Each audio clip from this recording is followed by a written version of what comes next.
कि क्या करें क्या ना करें। जी। तो आज हमारे स्रोतों में एक बहुत ही दिलचस्प किताब है, राजेंद्र कुमार धवन की क्या करें क्या ना करें। जी। ये शास्त्रों पर आधारित एक तरह की गाइड बुक है जी। जो मतलब रोजमर्रा की जिंदगी के लिए नियम बताती है। हम्म। पर सवाल ये उठता है कि क्या ये पुराने नियम आज की जिंदगी में सिर्फ अंधविश्वास हैं या हम्म। इनमें कोई गहरी समझ छिपी है जिसे हम भूल चुके हैं। बिल्कुल। और इन स्रोतों को देखने का मकसद भी यही है, ये समझना कि इन नियमों के पीछे की सोच क्या थी। हाँ, ये सिर्फ एक क्या करें की लिस्ट नहीं है, बल्कि क्यों करें के दर्शन को समझने की एक कोशिश है। तो चलिए इसी सवाल को ध्यान में रखकर इस किताब की दुनिया में उतरते हैं। जरूर। शुरुआत करते हैं दिन के पहले काम से, दांत साफ करना। जी। किताब का सुझाव है कि नीम या बबूल की टहनियों का इस्तेमाल करें। ये तो हमने सुना है, पर इसके पीछे की सोच क्या है? देखिए, यहाँ बात सिर्फ मैकेनिकल सफाई की नहीं है। अच्छा। ये प्रकृति के साथ अ, सीधे जुड़ने का एक तरीका है। हर पेड़ के अपने औषधीय गुण माने गए हैं, तो ये एक तरह से प्रकृति की फार्मेसी का इस्तेमाल करना हुआ। मतलब प्लास्टिक और केमिकल की जगह। जी बिल्कुल। ये एक ज्यादा इको फ्रेंडली और सेहतमंद नजरिया है। हम्म, मतलब सुबह की शुरुआत ही प्रकृति से जुड़कर।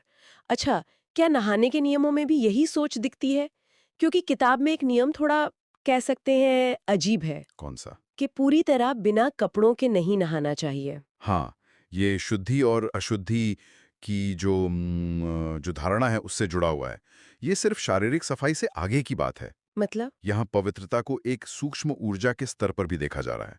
मान्यता यह है कि ऐसा करने से व्यक्ति अपनी ऊर्जा को संरक्षित रखता है। लेकिन आज के जमाने में ये सूक्ष्म ऊर्जा का कॉन्सेप्ट थोड़ा अमूर्त लग सकता है। लग सकता है, हाँ बिल्कुल, जैसे दूसरों के पहने हुए या फटे हुए कपड़े न पहनने की सलाह दी गई है। अच्छा, इसके पीछे भी ऊर्जा और स्वच्छता का ही विचार है। तो मतलब आज का जो रिप्ड जीन्स का फैशन है, वो तो इस किताब के हिसाब से बिल्कुल खारिज है। आप कह सकते हैं। खैर, व्यक्तिगत सफाई से आगे बढ़ते हैं कि शरीर में क्या डाला जाए।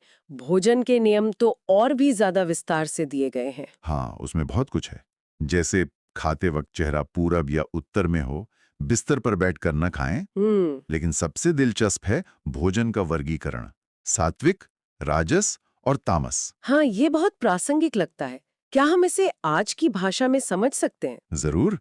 सात्विक भोजन को आप क्लीन ईटिंग जैसा कुछ समझ सकते हैं। Clean eating. जी, ताजे फल, सब्जियां, अनाज जो शरीर को शांत और मन को स्थिर रखते हैं। ठीक है। राजस भोजन वो है जो उत्तेजना पैदा करे, जैसे बहुत मसालेदार, तला हुआ, जो आपको बेचैन या अति सक्रिय बना सकता है। और तामस? और तामस भोजन को आज की भाषा में आप जंक फूड या बासी खाना कह सकते हैं।